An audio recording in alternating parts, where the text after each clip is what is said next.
ساس نے حالدہ کو وہیں پکڑ لیا۔ پوچھنے لگی یہ شخص کون تھا؟ کوئی اپنا تھا تو گھر کے دروازے سے کیوں نہیں باہر گیا جبکہ باہر کا دروازہ کھلا ہوا ہے؟ یہ گھر کی پچھلی دیوار سے کیوں گیا ہے؟ یہ کیا معاملہ ہے؟ حالدہ بوکھلا گئی۔ وہ ڈری سہمی کچھ نہ بول سکی سوائے اس کے کہ مجھے نہیں پتا وہ کون تھا۔ اتنا سننا تھا کہ ساس نے۔ جب حالدہ کی شادی ہوئی تو اس کی عمر صرف 16 سال تھی۔ وہ بے حد سادہ طبیعت کی تھی۔ جب وہ 4 سال کی تھی تو اس کی منگنی اس کے دادا دادی نے اپنے چھوٹے بیٹے کے لڑکے سے کر دی تھی۔ یوں وہ اپنے چچا کی بہو بنی۔ حالدہ کی شادی کے کچھ ماہ بعد ہی اس کے دادا دادی انتقال کر گئے۔ سسرال میں اس کا چاؤ انہی کی وجہ سے تھا، ورنہ اس کا شوہر غفور اس کو پسند نہیں کرتا تھا۔ وہ پہلے دن سے ہی حالدہ سے شادی کے خلاف تھا۔ اس کی وجہ یہ تھی کہ غفور زیادہ تر اپنے ننیال میں رہا تھا۔ اس کی بڑی خالہ بیوہ تھی اور ماں اس کو خالہ کی خبر گیری کے لیے ساتھ والے گاؤں بھیجا کرتی تھی۔ خالہ کی لڑکی سمینہ غفور کو پسند تھی۔ وہ سمینہ کو دل سے چاہتا تھا۔ ماں سے بھی اس نے کئی بار کہا تھا کسی طرح تم میری شادی سمینہ سے کروا دو، مگر ماں نے ہمیشہ یہی جواب دیا بیٹا میں مجبور ہوں، تمہارے دادا دادی ایسا نہیں ہونے دیں گے۔ حالدہ ان کی پوتی ہے، ان کے جیتے جی تم اس کا خیال دل سے نکال دو۔ چونکہ گاؤں میں رشتے بزرگ بچپن میں ہی طے کر دیا کرتے ہیں اور ان کے طے کیے ہوئے رشتوں کو ان کے بچے رد نہیں کر سکتے۔ حالدہ غفور کی منگ کہلائی تھی۔ اب اس کی شادی یا تو غفور سے ہو سکتی تھی یا پھر موت سے۔ کوئی دوسرا اس کو بیاہنے نہیں آ سکتا تھا۔ غفور کی ماں جانتی تھی کہ اس کی بہن کی لڑکی اس کے گھر کی بہو کسی صورت نہیں بن سکتی۔ اس کے میکے والوں کو اس کے سسرال میں ایسے ہی کم لفٹ ملتی تھی۔ حالانکہ وہ دل سے چاہتی تھی کہ دیورانی کی لڑکی کے بجائے اس کی بہن کی بیٹی اس کے گھر کا سنگار بنے، لیکن یہ بات ناممکن تھی۔ اس لیے اس نے اپنے بیٹے کو بھی خاموش کر دیا اور خود بھی کبھی اس بات کو لب پر نہ لائی کہ اس میں سوائے تنازع کے کچھ نہ رکھا تھا۔ پھر حالدہ کی غفور سے شادی ہوئی تو مشکل سے غفور نے اس بندھن کو قبول کیا۔ اس نے حالدہ کو دل سے بیوی تسلیم ہی نہ کیا۔ پہلے روز اس کا رویہ حالدہ کے ساتھ نہایت روکھا، پھیکا اور اہانت آمیز تھا۔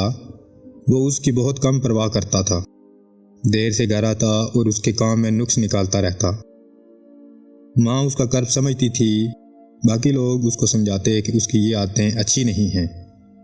حالدہ ایک صابر لڑکی تھی۔ وہ سب کچھ سہتی اور کسی سے کوئی شکوہ نہ کرتی۔ اس کو اپنے شوہر غفور سے بے پناہ محبت تھی۔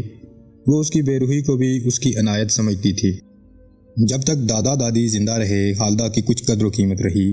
ساس اس سے اچھا سلوک کرتی رہی۔ جو ہی ان کی آنکھ بند ہوئی اس کے برے دن آ گئے۔ غفور کا باپ بڑا بھائی تھا اور حالدہ کا باپ چھوٹا تھا۔ زمین کا کرتا درتا بڑا بھائی قرار پایا، لہٰذا حالدہ کے میکے والے ہر لحاظ سے غفور کے گھر والوں سے دب کر رہنے پر مجبور ہو گئے۔ اب ساس نے بہو کو اپنے ظلم و ستم کا نشانہ بنا ڈالا۔ جب وہ اس کے بیٹے کی من چاہی نہ تھی تو پھر اس کی چہیتی کیسے بن جاتی؟ حالدہ ساس کی خدمت کرتی مگر وہ اس لڑکی کو کسی طرح خاطر میں نہ لاتی تھی۔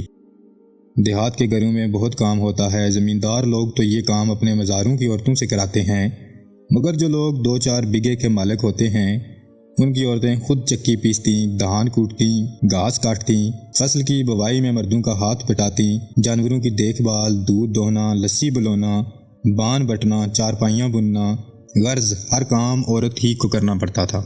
حالدہ کی ساس سسر بھی بہت بڑے زمیندار نہیں تھے، مگر چھوٹے زمینداروں میں ان کا شمار ضرور ہوتا تھا۔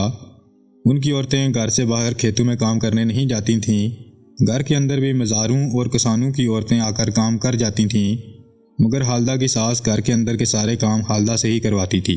پھر بھی یہی کہتی رہتی کہ میری بہو بد سلیقہ ہے، کوئی کام ڈھنگ سے کرنا نہیں جانتی، بھلا میرا لڑکا گھر سے بھاگے نہ تو کیا کرے۔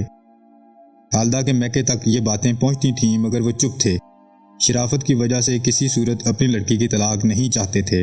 انہی حالات میں حالدہ کی ایک بیٹی پیدا ہو گئی۔ اس نے ماں بنتے ہی بیوی ہونے کے مان سے منہ موڑ لیا۔ اب وہ سراپا ممتا بن گئی، اپنی بیٹی کے پیار میں گم ہو گئی۔ پہلے وہ غفور کی بے روحی پر دکھتی اور کڑتی تھی، اب ایسا کھلونا قدرت نے اس کی گود میں ڈال دیا تھا کہ اس میں کھو کر وہ باقی ساری محرومیاں بلا بیٹھی تھی۔ اس نے اپنی ادھوری زندگی سے سمجھوتا کر لیا، جانتی تھی کہ آخر کہاں جانا ہے، مر کر ہی تو اس گھر سے نکلنا ہے۔ جن دنوں حالدہ کی بچی 10 ماہ کی تھی، حالدہ کی نند کی شادی کی تقریب ہوئی۔ شادی والے روز بچی کی طبیعت خراب تھی، اس کو بخار تھا، سردیوں کی آمد تھی۔ اس بدلتے موسم کا جھٹکا حالدہ کی بچی کو لگا۔ وہ شادی کے کاموں میں لگی ہوئی تھی مگر دل بچی میں اٹکا ہوا تھا۔ دیہات میں گھر بڑے اور کھلے ہوتے ہیں۔ ساس کے کمرے کے سامنے شادی میں آئی ہوئی عورتیں بیٹھی تھیں، مراسنیں ڈھولک پر گیت گا رہی تھیں۔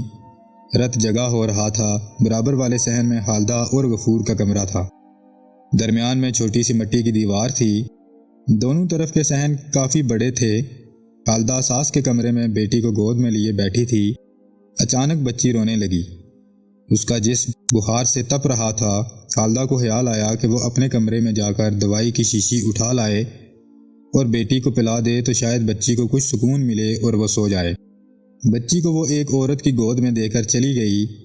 ساس کے کمرے کے سامنے کا صحن پار کر کے وہ اپنے صحن میں آ گئی۔ دیہات میں بجلی نہیں تھی۔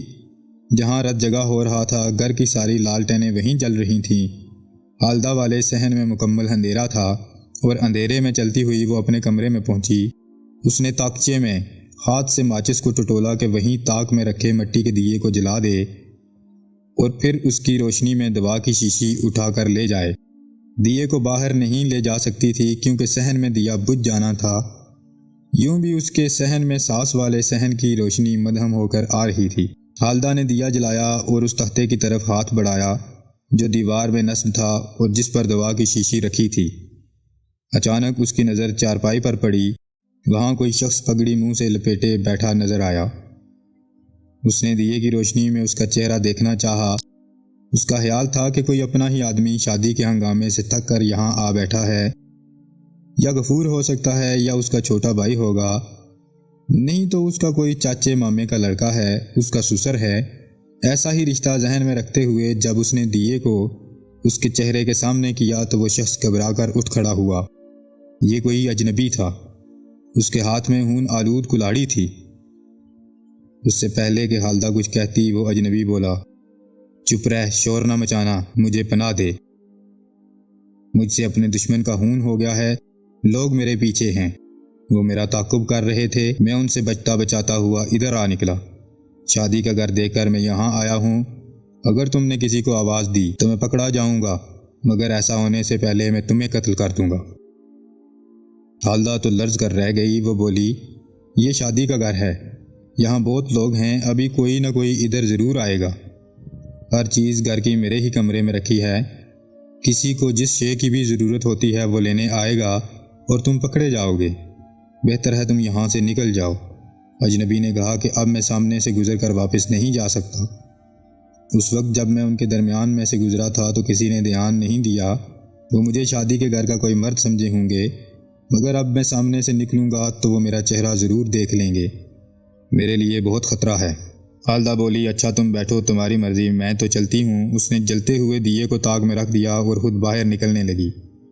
خوف سے اس وقت اس کی ٹانگیں کانپ رہی تھیں۔ ابھی وہ دہلیز پر قدم نہ رکھ پائی تھی کہ اجنبی اس کے پیچھے آ کر کہنے لگا کہ مجھے اپنے گھر کی پچھلی دیوار بتا، میں ادھر سے باہر کود جاتا ہوں، لیکن خبردار جو تم نے میرا ذکر کسی سے کیا۔ حالدہ جلدی سے کمرے سے باہر آ گئی اور منہ سے کچھ نہ بولی۔ اس نے دیوار کی طرف اشارہ کیا اور پھر وہ وہاں سے بھاگ پڑی۔ اجنبی شخص گھر کی پچھلی دیوار کی طرف بھاگا اور وہاں سے باہر کود گیا۔ یہ منظر حالدہ کی ساس نے اپنی آنکھوں سے دیکھا، کیونکہ جب بچی بہت رونے لگی تو شادی میں آئی ہوئی اس عورت نے جس کی گود میں حالدہ بچی لٹا آئی تھی، حالدہ کی ساس کو بلا کر بچی تھما دی کہ یہ چپ نہیں ہو رہی، اس کی ماں دوا لینے اپنے کمرے میں گئی ہے۔ اس بچی کو کندھے پر ڈالے جب اپنے صحن کی طرف آنے لگی تو بیچ دیوار میں اسی جگہ کے جہاں درمیان میں دروازے جتنی جگہ کھلی ہوئی تھی مگر دروازہ نہ تھا، وہ ٹھہر گئی۔ اس نے دیکھا کہ اس کی بہو کے کمرے میں دیے کی مدھم روشنی ہے۔ اس نے پہلے اپنی بہو کو ایک مرد کے ساتھ بات کرتے، پھر اس کو دیوار کی طرف اشارہ کرتے بھی دیکھا۔ حالدہ تو اس طرف بھاگ کر آ رہی تھی مگر وہ اجنبی جس نے پگڑی سے اچھی طرح اپنا منہ لپیٹ رکھا تھا دیوار کو باہر جا چکا تھا۔ ساس نے حالدہ کو وہیں پکڑ لیا، پوچھنے لگی یہ شخص کون تھا؟ کوئی اپنا تھا تو گھر کے دروازے سے کیوں نہیں گیا جبکہ باہر کا دروازہ کھلا ہوا ہے؟ یہ گھر کی پچھلی دیوار سے کیوں گیا ہے؟ یہ کیا معاملہ ہے؟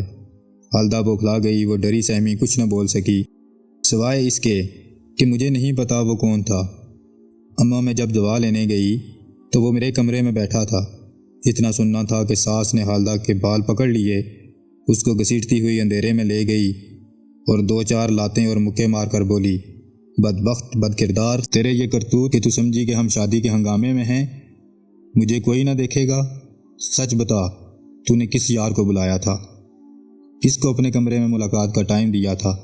نہ جانے تو کب سے اس کے ساتھ اندر کمرہ بند کر کے بیٹھی تھی۔ بچی رو رو کر ہلکان ہو گئی۔ اور تو بتا کون تھا؟ وہ بہو کو مارتی جاتی تھی اور خالدہ واپس یہی کہتی تھی، اماں مجھے کچھ پتہ نہیں کون تھا۔ ساس اس مبہم جواب سے مطمئن نہ ہو سکی۔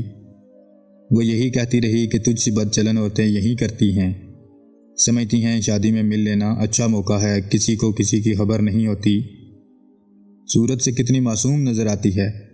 ٹھہر جا، ابھی میں بتاتی ہوں غفور اور ساری برادری کو۔ پھر وہ رات ہی نہیں، ساری زندگی خالدہ پر بھاری ہو گئی۔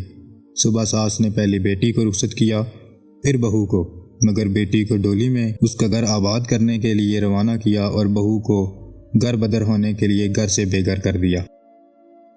آج بھی رو کر جب خالدہ کہتی ہے کہ مجھے کچھ پتہ نہیں وہ کون تھا، تو سب اس پر ہنستے ہیں اور کوئی اس کی بات کا یقین نہیں کرتا۔ ناظرین، اگر آپ کو ویڈیو اچھی لگی تو اس چینل کو ضرور سبسکرائب کر لیں۔ شکریہ۔